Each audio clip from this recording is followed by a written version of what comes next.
Hey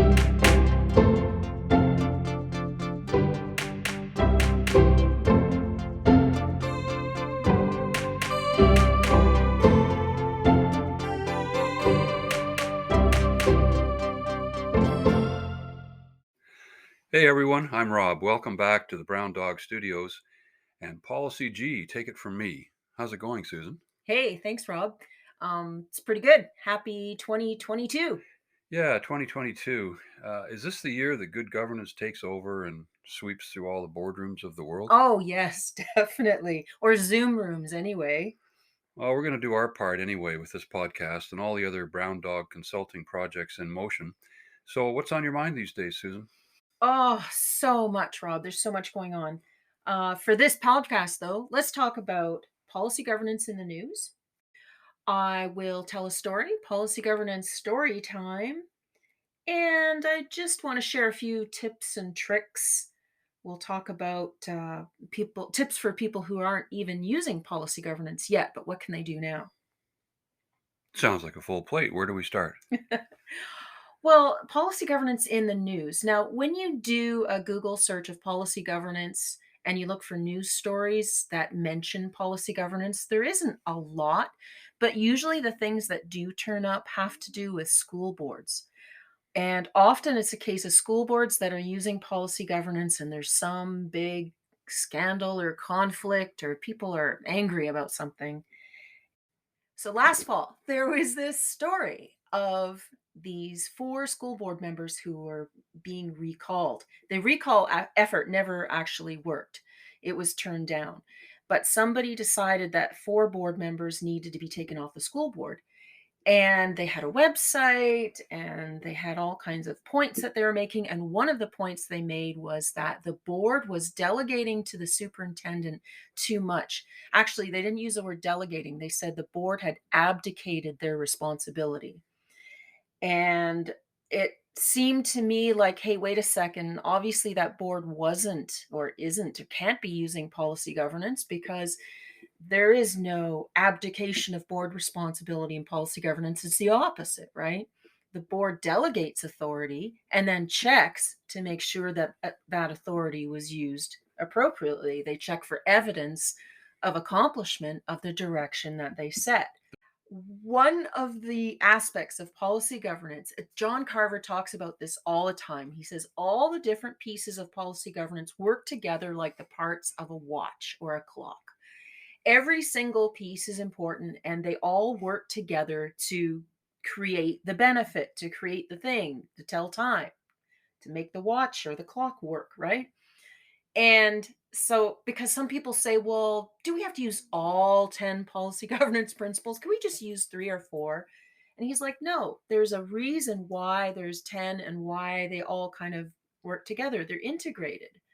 And so, if you hear in the news a story where a board is delegating authority, but they're not doing the other parts of monitoring to see if what they delegated is actually happening. That's not policy governance at all. You've got to think of it as there's all these integrated parts and they've all got to be working together. Let me use an example. For example, let's say we're planning a party, a New Year's Eve party, another New Year's Eve party, right? And we need cheese. Every party needs cheese, right? And I say to you, Rob, I say, here's 50 bucks. Go buy cheese for the party. All right. And off you go. Would that be enough? Is that the end of the story? That I send you off to buy cheese for the party and that's all that happens? Well, I'd probably like to know what kind of cheese. And you know me, I could eat my weight in I could eat my weight in cheese, but I'd probably want to know what type of cheese you want me to come back with. Okay, so let's say you're a board of directors. You might add some more detail. Like this is just an example for illustrative purposes. But let's say I say, okay, go get cheese for the party, and I want a variety of soft and hard cheeses, some domestic, some international, different flavors. But generally, get me some good tasting cheese for the party. Here's 50 bucks. Off you go. Right? Is that the end of the story? Well, no, I think probably then you'd want to look at the cheese I brought back as long as I Exactly. was within the criteria that you gave me. Exactly. When you come back with the cheese and with the receipt for $50 or more or less, I'm going to want to see what's in the bag. What did you get? So if I open the grocery bags and I find that you bought, I don't know, a big bag of Doritos and some of those Breton crackers and Coke, I'm going to be going, well, where's the cheese for the party, right? So that is monitoring in governance parlance, is checking to see if what you asked for or requested or the direction that you set was actually followed. So what I'm going to see and want to see in that bag is some collection of, you know, cheddar and blue cheese and one of those cheese balls, like something that, really is a reasonable interpretation of cheese for the party, right? So whenever people are watching their school boards or looking at governance issues in the news, you want to be able to connect the dots. You want to not just see that a board is delegating, but they're delegating and checking to see that their delegation was followed. In fact, all the dots that you want to check are: first, you want to see that the board is engaging with key stakeholders or owners, as we call them. You want to see that they are actually getting input from the people on what the direction should be. That's step one. And you think of this as a whole cycle, right? Step two, you want to see that they are really thinking and discussing amongst themselves to create a direction that encompasses what they heard, the input that they got in step one, and also good information and their own values. So you want to see the expression of that direction. We call that policy. That's step two. Then step three, you want to see that the top person on the operational side, whether they're the superintendent of a school or a chief of staff or general manager, whatever, executive director, whatever their title is, you want to see that they take that direction and now flesh it out in more detail in measurable outcomes, right? And then lastly, you want to see a monitoring report that shows what the CEO's interpretation of the policy was and what the evidence of accomplishment or achievement or compliance with that was. And then the board gets a chance to look at that monitoring report and judge, was the interpretation reasonable? Does the evidence show compliance or achievement? So the governance job encompasses this whole cycle of getting input, getting smarter, expressing values, and then judging performance. And it's not just one thing. So when people get all upset, oh no, the board delegated authority for something. Okay, that's fine. Now, did they check to see if that authority was actually followed? If they didn't, then yes, you have a problem. The other thing that was weird about that story in the news about Wisconsin was that they were recalling four specific board members. And to me, I'm thinking, well, board authority is group authority. So what about the other board members? Were they, what did they do to kind of bring the whole board into line? Were they not doing their job also? And so why not recall like everybody? It feels to me like either if there's a recall effort, it should primarily be kind of targeted at one person, maybe who has a very kind of well-defined execution kind of role that they're falling down on, or recall the whole board or wait till the next board election, because one or two or three board members, kind of weird just to recall just a few when board authority is group authority. But we'll get more into that group authority business in a later podcast episode.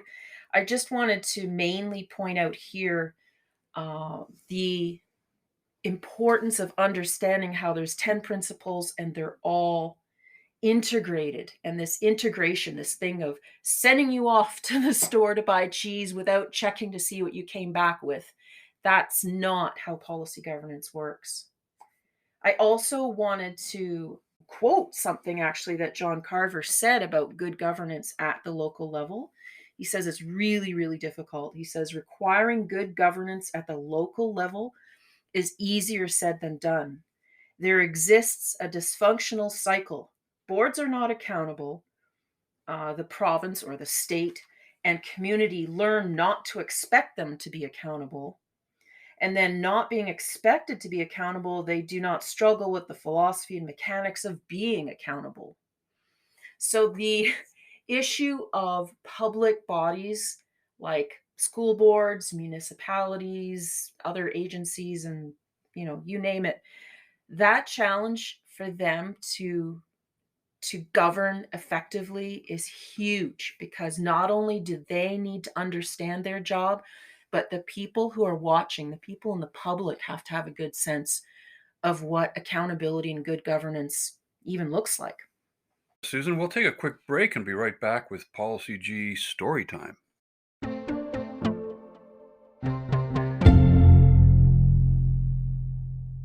You want to make the world a better place, but how? So much to do, so little time. Well, serving on a board of directors is a great way to help create a better world, especially if that board has a clear system for achieving results. Learning how to be an effective board member used to mean reading big books and going to expensive workshops. But now there's engaging online training. The Board Accelerator is a web-based governance course that lets you learn at your own pace and place. Whether you're considering joining a board or serving on one now, the Board Accelerator gives you key insights and the confidence to be an effective board member. To learn more, visit browndogconsulting.com and click Book a Call. Talk soon.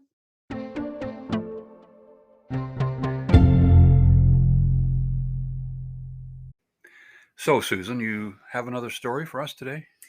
I do. I was reflecting on this story recently and just trying to make sense out of it. So let me just kind of get it out there. About 10 years ago, I attended a big, fancy corporate governance conference in New York City at the Waldorf Astoria, no less. Of course, I was not making a lot of money at that time, and so I wasn't staying at the Waldorf Astoria. I actually stayed at some small hotel in Queens, and then I ended up going to this conference and bringing my clothes in a bag in for the cocktail party at night, because I figured I couldn't be wearing the same thing at the evening business as I was wearing all during the day. And since I wasn't staying at the Waldorf Astoria, I had to bring it in a plastic bag. So anyway, that's fine. I managed. Anyway, so I go to this conference with all these very, corporate-y type people. Nobody I knew was there. There were a few from Canada, but I didn't really know anybody. And introverted as I am, I don't really have an easy time of making new friends at cocktail parties and so and such.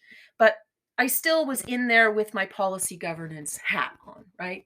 And I attended this workshop that had to do with what happens when things go really south, when there's a huge scandal in an organization. Who's to blame? Is it the CEO or the board? And so, of course, I had my 2 cents to put into that. And I kept making the case, well, the board is ultimately accountable. So don't just cart off the CEO and take them to jail. What was the board doing at the time, right? And so there was this guy opposite me in that little workshop, and he was kind of listening to what I was saying and nodding and going, yeah, yeah, the board is kind of a fundamental part to accountability. And so I thought, great. So later at the cocktail party, after I had gone into the ladies' room and changed into my cocktail outfit, this guy, we have a glass of wine, and he just starts chatting with me.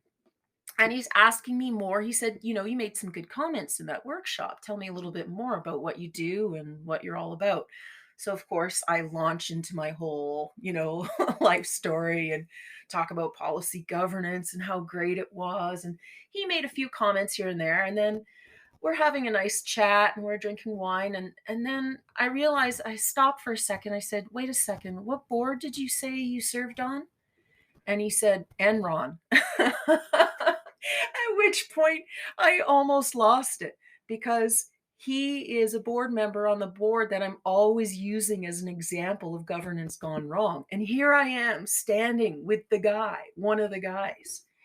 And so that was then kind of interesting because then I started giving him a little bit of a hard time, because I saying, "Well, so where where were you when everything went south at Enron?" And he said the thing was with our board is that we couldn't be held accountable. We couldn't stop what happened from happening because Andy Fasto, the CFO, I guess he was, the guy in the organization who was doing all this bad stuff, he would take these moves inside the operations and then kind of stop them or reverse them or change them before the next reporting period.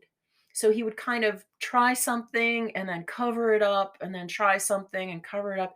And it was he did this stuff in a way that the board never really saw the actual wrongdoing that Andy Fasto was doing in real time. And he said there's no way the board could have known about any of that because of how he covered it up. And I thought, okay, but as a board member, it's your job to know what you need to know. You need to know that these kinds of things are not happening, and you need to have an evidence based system to assure. Well, the CEO needs that, and then the CEO needs to be able to provide that assurance that these bad things, anything illegal, imprudent, unethical, are not happening so that the board can govern with confidence and take the company in the right direction. So it was a funny kind of little one of those episodes in life. I feel like lately I've been thinking about how there's some if you were to take your life as a big long film reel, there are parts where you just want to fast forward. It's just so cringeworthy. You're like, oh, that was just brutal. I got to fast forward through that part.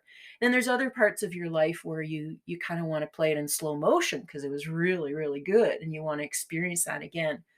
Then there's moments like this at this fancy event at the Waldorf Astoria where you kind of want to hit the pause button and look at that moment and think, did I say the right thing? Should I have said something differently? What was the meaning or the purpose of me meeting an Enron board member out of the blue like that? And so that was a story I just wanted to share with everybody. Pug, if you're out there, if you're listening, leave us a message or give us a call and tell us how you're doing. I hope you enjoyed your glass of wine with me. I know someone took a picture of me and him together, smiling with our glasses of wine. So somewhere out there, there is a photo of me and this Enron board member or former Enron board member. And I wonder if that photo will ever pop up one day. Anyway, that's my story, Rob. Okay, so maybe that's an example of board accountability and how they get what they need to know in order to be truly accountable. They can't just leave it to staff and hope that their direction is being implemented. Right, going back to our first point about the importance of delegating and then checking to make sure that that delegation was followed. It also has me think about the difference between criminal liability and accountability and civil liability. In the criminal cases, most of them, you have to prove that there was knowledge, mens rea, right? That there was knowledge or intent to commit a crime. And that's often really, really difficult to show or to prove. When it comes to organizations and accountability, it more has to do with the role that the person is in that then sets them up as being the authority and the person to whom everyone's accountable. So if something goes wrong, boom, it's pretty simple. Well, who is in that role? Think of in the Canadian government system and culture, we have always had this idea of ministerial responsibility, right?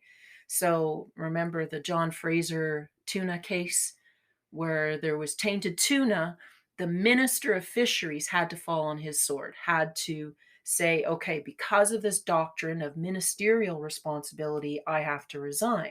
And that's kind of been part of our tradition in Canada and the UK as well. the parliamentary system, right, of ministerial responsibility.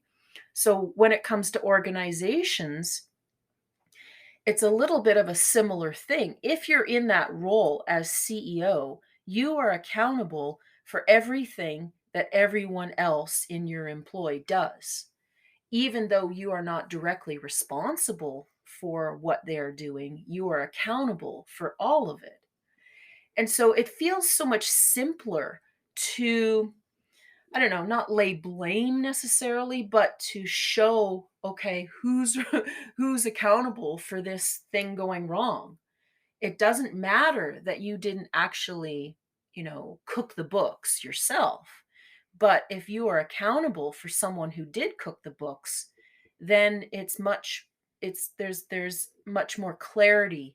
And then when there's clarity, you can save a lot of time trying to figure out all kinds of details all around that. So anyway, I think that I wish that that understanding of accountability and responsibility was more prevalent in organizations today, that it's not about, oh, well, we didn't know that was happening. Well, no, it was your job to know. So you're on the hook, even though you're not the person who cooked the books. Does that make sense? Yeah, so shouldn't the term ministerial responsibility be more properly ministerial accountability? Because ministers and cabinet secretaries and board members, they can't be usually directly responsible for things going on below them.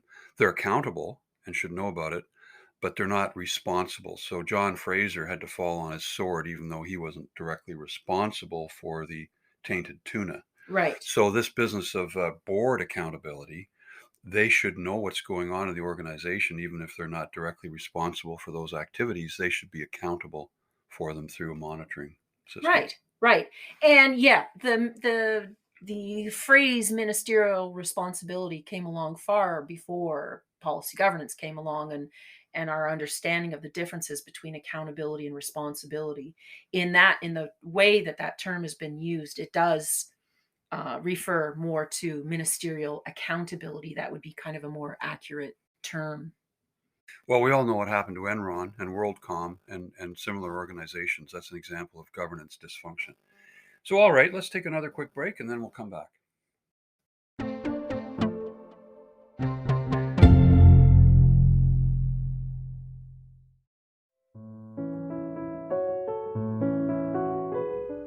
Discover a wealth of beautiful piano music composed by women throughout history, women who have rarely been heard until now. Go to pianomusicshe-wrote.com for several resources and to buy your copies of the newly published Piano Music She Wrote anthologies for elementary level pianists and piano students, edited by pianist Sandra Mogensen. That's pianomusicshe-wrote.com.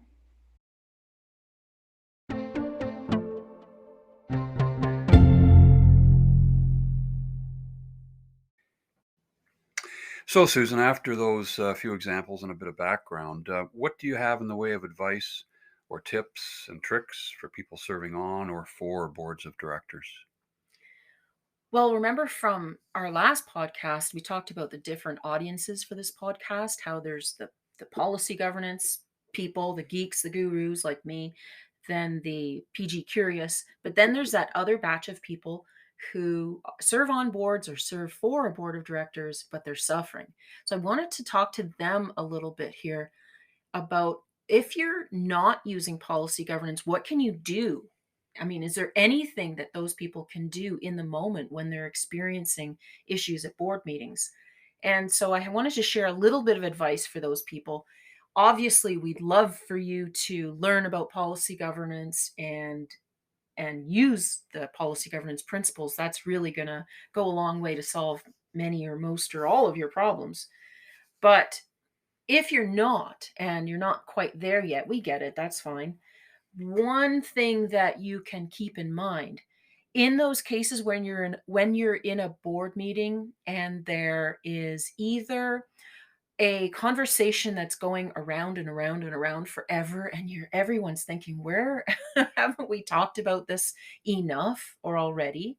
Or if there is some kind of scandal or situation or big problem or challenge that emerges suddenly and everybody's like, what do we do? You can save a whole lot of time by looking at, thinking through, checking to see what have we already said? What have we already said about this particular issue? Instead Because of reinventing the wheel. exactly, because there's pretty good odds that the board has already dealt with this or something similar. And so there could be a policy on the books. There could be something in your bylaws. There could be a previous resolution that was passed. If you don't have a nice, neat policy manual with, when you're using policy governance, there would be maybe something else that's already in the books about what you've already said. Refer to that. You know, when you start working in a business or in government, really in any sort of way of life, you learn very quickly from a young age the importance of writing things down, right? About having a record, not just in the sort of covering your butt kind of way, but having a record. If you make an arrangement or a contract with someone, have that contract language written down, even if it's really simple. Reminds me of Judge Judy. Remember? She'd be like, "Well, do you have that written down? What was the agreement?" Having agreements written down help a lot. So similarly, it's no different for boards of directors in boardrooms. Instead of having the same conversation again and again and again, look to see what have you already said. And chances are there will be something that can then be your starting point for the conversation, or maybe almost an ending point for the conversation. You'll see, oh, we already dealt with this last June. Here's what we decided then. Boom, you've got your decision and you can carry on, right? So that's one piece of advice, whether you're using policy governance or not. A second one is when you are in a boardroom setting or a Zoom room, when you're in a board meeting and somebody is doing something that is completely off, they're being difficult, or they're clearly unprepared for the meeting, or they're just um, creating conflict or unnecessary tension. What you can always do is share back with the group what you're noticing, kind of be a mirror. You learn this in facilitation training as well, that whenever there's some kind of conflict, just, you have to stay calm and then reflect back to everybody else what you're noticing. So you could say, I notice, Bill, that you're whatever. What is Bill doing? He's getting very angry about something. Or Bill, or I notice that some people in this room don't seem prepared for this meeting, or whatever it is. Try and point it out gently, just what you're noticing. Don't make it personal. Just, this is what I notice. And then if there is something already written down, some guidelines, or even if you have vision, mission, values written down, share how you think that what you're noticing is not in alignment with what you've already said. You might have a list of values that you developed at some point, and then one of the values is we care about our people. You could say, all right, this is what I notice. And I also know that we've said that one of our values is we care about our people, or we care about integrity. I'm not sure that these two things align. And that's kind of a gentle way of raising the fact that there's a lack of alignment without seeming overly personal or pointing fingers at somebody and blaming them because they're a bad person, because then that just gets everybody's backs up and makes the meeting even more difficult. So share what you notice, or be a mirror, and then reflect with that together with what you've already said, whether it's values, policies, a board resolution, whatever it is. And a third one would be for staff members. If staff members ever feel like they are being micromanaged by their board, say you have an individual board member who's calling you up and saying, hey, Lucy, can you put together an Excel spreadsheet for me for all the expenses we had from 1993 to 2013 that had to do with purchasing office equipment, you know? And you're like, "What?" As a staff person, you certainly have the ability to ask that board member, "Are you asking me this question to do this piece of work, which I anticipate will take me X amount of time? Are you asking me this as on like on behalf of the board as a whole, or is this just your personal request?" Board members using policy governance know that board authority is group authority. Other board members are, boards with board members are not too clear on that. They think that every board member has individual power. And we know from using policy governance principles that you only have the amount of authority that you've been given by the board as a whole. Essentially, board authority is group authority. So if a staff member feels like they are being kind of micromanaged or asked to do all these little tasks that seem to be coming only from that one board member, then it's important to check, are you asking me this as just your own personal request or on behalf of the board? You could also, at some point, if this problem got really serious, float it up so it's a conversation between the CEO and the board so that they sort out, okay, which kinds of requests are you expecting all of my staff to do? Because what we're trying to do is achieve the results that the board as a whole has asked us to achieve. And if we have these individual requests coming in, we can't necessarily prioritize those because we know that we're accountable to you as a whole group board, right? So those are just a few ways not to really use policy governance in stealth mode, but to kind of um, learn from the principles and apply what you can until everybody gets training. They get the board education piece so that now all board and staff members understand how governance works, how good governance works, and how everyone's lives can be made so much more easy. And I suppose if that board member or director who's requesting something specific of staff, if that director has been delegated by the board to do that, to reach out to that staff member, that's fine. But if you've Mhm. got multiple directors going at staff, that can be very demoralizing and dysfunctional, which is one of the problems when directors don't understand that group authority. Right. And I've heard so many stories from hurting staff members saying, "Oh, we can never get our job done because Mr. A, B, and C on the board and Mrs. D keep asking us to do all these little tasks and it takes away from doing our actual job." It's a big problem out there, and it's just so simple to fix it by having an understanding that board authority is group authority. I want to talk about that a little bit more in a future podcast. Is that probably a case too where some directors think that they are uber managers, that they're on the board because they were very good managers, so now they're going to micromanage people instead of looking at board governance larger and how that relates to staff. Yeah, absolutely. They everyone who micromanages doesn't think they're a micromanager, but because they're coming at it with often good intentions, that they're smart, they have experience, they know how to do, how to write an RFP and how to do contracting and how to save money and how to create a budget. They know all that stuff. So they feel like they're being helpful by telling staff individually what to do. They're just lending their expertise because they're a board member.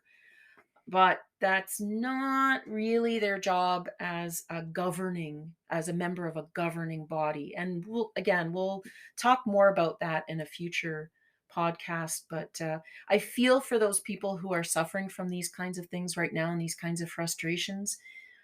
Hang in there. If the board and can become knowledgeable about how policy governance works and the staff as well, it's going to save everybody a ton of frustration and time, and you'll get to get more done more quickly, and people should feel happier because they're more productive.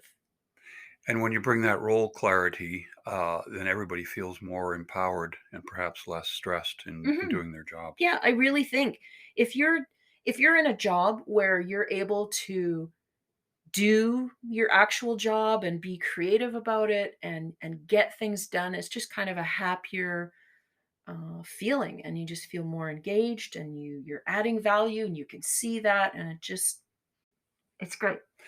All right. Well, that seems to be, we've covered a lot of ground in this episode. That seems to be all for now. Do we have anything left to talk about in our next episode?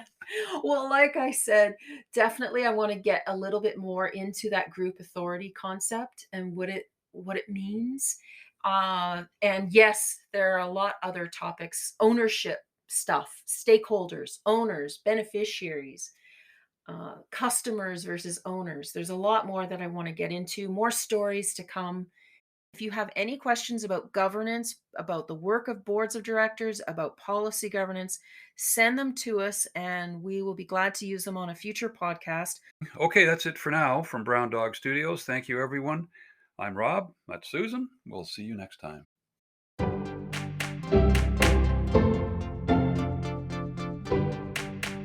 Thank you for listening. Please share this podcast with your friends, colleagues, and fellow board and staff members. For the show notes, choose the podcast tab at browndogconsulting.com. This episode was produced by Brown Dog Consulting, hosted by Susan Mogensen and Rob Ludlow, and edited by Sandra Mogensen. Bye for now.